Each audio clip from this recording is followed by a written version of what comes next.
المثل بيقول لك ايه؟ داري على شمعتك تجيد. بس في الارياف حتى لو قعدت على الشمعة مش هتعرف تداريها منهم، والله العظيم.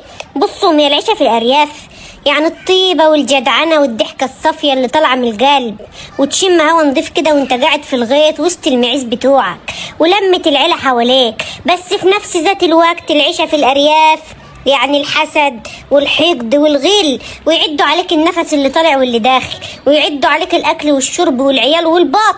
يعني يقول لك فلانه ده هي عندها 5 فراخ و3 ديوك وبطتين، ويحسبوا انت بيخش لك كام بيضه في اليوم، يعرفوا البيض اللي بتبيضه الفراخ والبط، ويحسب لك الاكل والشرب ويحسب لك كل حاجه. والعروسه تخش من هنا يحسبوا لها الايام اللي المفروض تخلف بعدها، يشوفوا عدى عليها قد ايه. ويا سوادي لو عدى عليها كام شهر كده وما خلفتش، يبقوا فاضل شويه ويروحوا يحجزوا لها عند الدكتوره بتاعت النساء.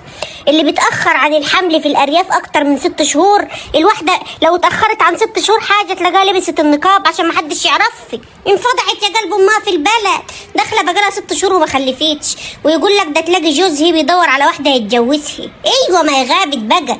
اقسم بالله بيعرفوا العيب من مين قبل الدكتور نفسه، ويعدوا عليك جرارات الارض والمرتب والفلوس، ويفضلوا وراك لما تشحت وتبيع كلاسينك وتسيب البلد وتهيج انت وعيالك، ويطمنوا ان انت مش هتقوم لك جمعه تاني لا انت ولا عيالك لاخر العمر.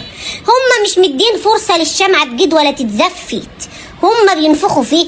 دي عرفت حاجة عن حد تقابل دي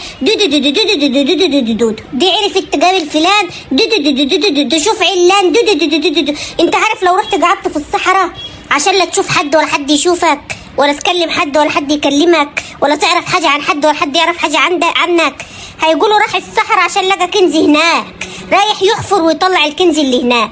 راح الصحراء عشان بنى فيلا هناك في الرواقة، عايز يقعد هناك في الرواقة عشان محدش يعرف عنه حاجة. الصح تعمل ايه بقى عشان تعرف تداري على شمعتك، عشان عيالك ما ينصابوش بالحسد والعين، وتعرف تحافظ على عيالك والشمعة تفضل جايدة؟ ان انت تبيع الشمعة وتبيع ارضك وتبيع دارك وتسيب لهم البلد، تروح تقعد على راس الترعة وتقول يا جماعة معانا شمعة مهلكة للبيع، استعمال وحوش، حوش يا رب حوش. تبيع الشمعة وتاخد عيالك وتاخد مراتك وتاخد هدومك وتاخد اللي حيلتك وتروح بعيد عن البلد يا قلب امك عشان تعرف تربي عيالك وتكبر عيالك وتعرف تخلي بالك من عيالك. انما تفضل قاعد في الارياف لا عيالك هيفلحوا في علام ولا صحتهم هتبقى حلوة ولا يحصل لهم حاجة. حتى العيال اللي بتفلح يا قلب امها بتبقى بتعافر وطالع عينيه وبرضه مش سايبينهم في حالهم. يا ريتكم سايبينهم في حالهم، ده عارفين عنهم الصح